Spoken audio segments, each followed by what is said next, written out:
অশ্লীলতা বলে ব্যভিচারকে অর্থ নেওয়া হয়েছে। আল্লাহ রাব্বুল আলামিন এইভাবে বলছেন যে লা তাকরাবুস জিনা, তোমরা ব্যভিচারের নিকটবর্তী হয়েও না। ইন্নাহু কানা ফাহিশাতাও ওয়া সাআ সাবিলা, কেননা এটি হচ্ছে অত্যন্ত জঘন্য অশ্লীল একটা পথ, অত্যন্ত জঘন্য একটি কাজ আর অশ্লীল একটা পথ। তাহলে এখান থেকে ব্যভিচারকে ফাহেশা, অশ্লীলতা বলা হলো, আর এটাই হচ্ছে মূল অশ্লীলতা। আবার কোরআন মাজিদের মধ্যে আমরা যদি লক্ষ্য করি তাহলে ফাহেশা শব্দের অর্থ আরেকটা নেওয়া হয়েছে, সেটা কি? সমকামিতা। নাউজুবিল্লাহ, পুরুষে পুরুষে কুকর্ম করা, নারীতে নারীতে কুকর্ম করা।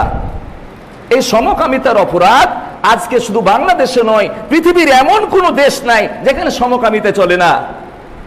সেই পশ্চিমা দেশগুলোতে তা আইন পাস করেছে, সমকামিতা বিবাহ তারা বৈধ করেছে। নাউজুবিল্লাহ, এই সমকামিতা পৃথিবীতে কখন আসলো? লূত আলাইহিস সালামের আমলে। এর পূর্বে সমকামিতার পাপ পৃথিবীর মানুষ জানতো না।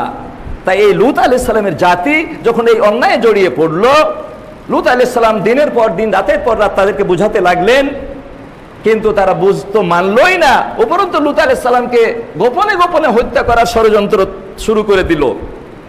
লূত আলাইহিস সালাম তার জাতিকে ডাক দিয়ে বলেছিল যে ইন্নাকুম লা তাতুনাল ফাহিশাতা মা সাবাকাকুম মিন আহাদিম মিনাল আলামিন, যে হে আমার জাতি, তোমরা আজকে এত জঘন্য অপরাধ তোমরা করছো, যে এত জঘন্য অপরাধ পৃথিবীর ইতিহাসে এর নজির নাই, তোমরাই প্রথম সূচনা করে দিলে। মা সাবাকাকুম মিন আহাদিম মিনাল আলামিন, পৃথিবীতে এর পূর্বে এই জঘন্য অপরাধ কেউ করেনি, তোমরা স্টার্ট করে দিলে, পৃথিবীর মানুষের কাছে পরিচয় করিয়ে দিলে। অতএব নিবৃত হও, নাজাত পেয়ে যাবে। আর যদি নিবৃত না হও, ধ্বংস অনিবার্য। নিবৃত হলো না, আল্লাহর ফায়সালা হয়ে গেল, আল্লাহ তাদেরকে ধ্বংস করে দিবেন। লূত আলাইহিস সালামকে বললেন, রাতারাত তুমি বেরিয়ে পড়ো তোমার ঈমানদারদেরকে নিয়ে, সেই সকাল হওয়ার পূর্বেই এদের উপর আযাব চলে আসবে।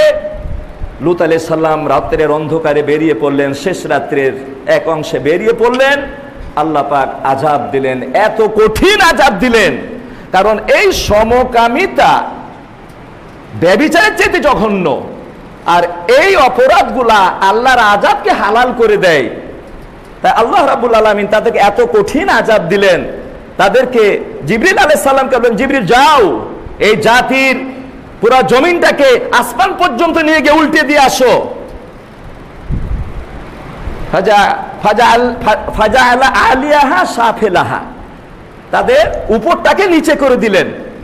ও আমতারনা আলাইহিম, দেখেন উপরটাকে নিচে করে দিলেন। হাদিসের ব্যাখ্যায় পাওয়া যায়, জমিনের ভিতরে জিবরিল আলাইহিস সালাম তার একটা পাখা ঢুকাই দিয়ে নিয়ে যেতে যেতে আসমান পর্যন্ত নিয়ে গিয়ে উল্টিয়ে দিলেন। এরপরও আল্লাহর রাগ মিটে না। এরপর আল্লাহ রাব্বুল আলামিন কি করলেন? ও আমতারনা, এরপরও আবার প্রস্তর বৃষ্টি দিলেন তাদের উপরে, পাথর বৃষ্টি দিয়ে দিলেন তাদের উপরে। সুবহানাল্লাহ, কত মারাত্মক এই আযাব। তাই আল্লাহ রাব্বুল আলামিন বলছেন যে ইন্নাল্লাযীনা ইউহিব্বুনা আন তাশীআল ফাহিশা, যারা মুমিনদের মাঝে অশ্লীলতার প্রসার ঘটুক এটা কামনা করে, লাহুম আযাবুন আলীমুন ফিদ দুনিয়া ওয়াল আখিরাহ, পৃথিবীর বুকে তাদের মারাত্মক শাস্তির সম্মুখীন হতে হবে, অফিল আখিরাহ, এবং আখিরাতেও, অর্থাৎ পৃথিবীতে এবং আখিরাতে তাদের দৃষ্টান্তমূলক শাস্তি আল্লাহ পাক দিবেন। কত শাস্তি দিবেন? আল্লাহ বলছেন, আল্লাহু ইয়ালামু ওয়া আনতুম লা তা'লামুন, আল্লাহ জানেন, তোমরা জানো না যে এদেরকে আল্লাহ কত মারাত্মক শাস্তি দিবেন। সম্মানিত উপস্থিতি, আজকে অশ্লীলতার মহাপ্লাবনে যেন যুব সমাজ, দেশ আজকে প্লাবিত, তাদেরকে রুখা যেন বড়ই কঠিন হয়ে গেছে।